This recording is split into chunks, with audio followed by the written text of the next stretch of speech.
Hello નમસ્કાર વિદ્યાર્થી મિત્રો, આપણી ચેનલમાં તમારું સ્વાગત છે। ધોરણ 10ના વિદ્યાર્થીઓનું પરિણામ જાહેર થઈ ગયું છે બોર્ડ 2024નું।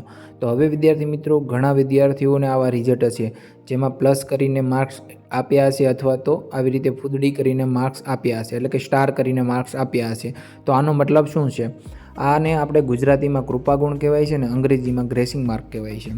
જે વિદ્યાર્થીઓને પાસ થવા માટે થોડાક માર્ક્સ ઘટતા હોય તો બોર્ડ તરફથી તમને માર્ક્સ એડ કરી દેવામાં આવતા હોય છે અને એને ગ્રેસિંગ માર્ક અથવા તો કૃપાગુણ કહેવાય છે।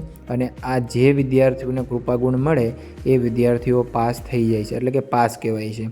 જે વિદ્યાર્થીઓને પ્લસ કરીને માર્ક્સ આપવામાં આવ્યો હોય અથવા તો સ્ટાર કરીને માર્ક્સ આપવામાં આવ્યા હોય એવા વિદ્યાર્થીઓ પાસ હોય તો જ એમને મૂકવામાં આવ્યા હોય।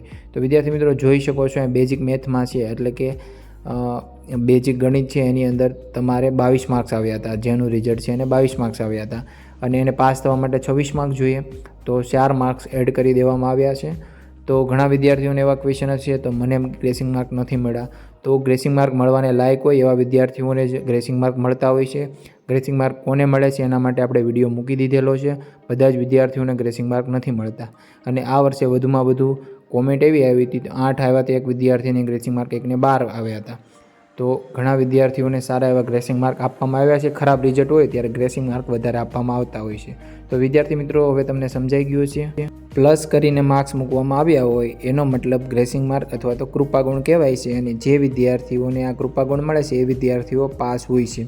અહીં ગ્રેડમાં તમારે E અથવા તો E1 અથવા E2 આવે તો જ તમે ફેલ છો અથવા તો ડેશ આવે તો જ ફેલ છો, બાકી તમે પાસ થઈ ગયા કહેવાઓ છો। તો વિદ્યાર્થી મિત્રો વિડીયો પસંદ આવે તો વિડીયોને લાઇક કરી ચેનલને સબસ્ક્રાઇબ કરીને અમારી સાથે જોડાજો। કોઈ પણ ક્વેશ્ચન હોય તો કોમેન્ટ કરી શકો છો। જય હિન્દ, જય ભારત।